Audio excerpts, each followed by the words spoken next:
ऋग्वेद वेदों में सबसे प्राचीन और महत्वपूर्ण ग्रंथ है।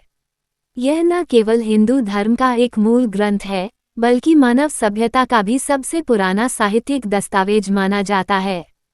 ये संस्कृत भाषा में रचित है और वैदिक संस्कृति तथा आर्य समाज की सबसे शुरुआती झलक प्रस्तुत करता है।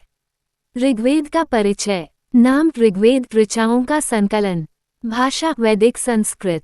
संरचना 10 मंडल, 1028 सूक्त, 10,600 से अधिक ऋचाएं।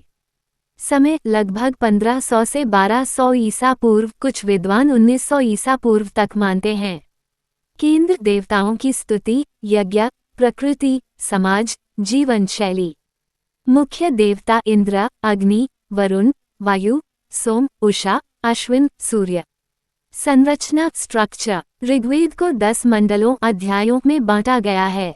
हर मंडल में कई सूक्त हिम्स हैं और प्रत्येक सूक्त में कई ऋचाएं वर्सेस होती हैं। कुछ महत्वपूर्ण मंडल। पहला मंडल 191 सूक्तों के साथ सबसे लंबा है। इसमें वैदिक ज्ञान की भूमिका कही जा सकती है।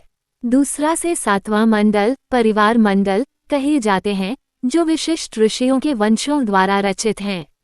8वां और 9वां मंडल विशिष्ट देवताओं, विशेष रूप से सोम की स्तुति से संबंधित। 10वां मंडल, इसमें कई दार्शनिक और सामाजिक दृष्टिकोण हैं, जैसे पुरुष सूक्त, नासदीय सूक्त। प्रमुख देवता। इंद्र युद्ध के देवता, सबसे अधिक ऋचाएं इन्हें समर्पित। अग्नि यज्ञ का देवता, यज्ञ और देवताओं के बीच मध्यस्थ। वरुण नैतिकता और रीत नियमों के रक्षक। सोम सोमरस का देवता, आनंद और बल देने वाला।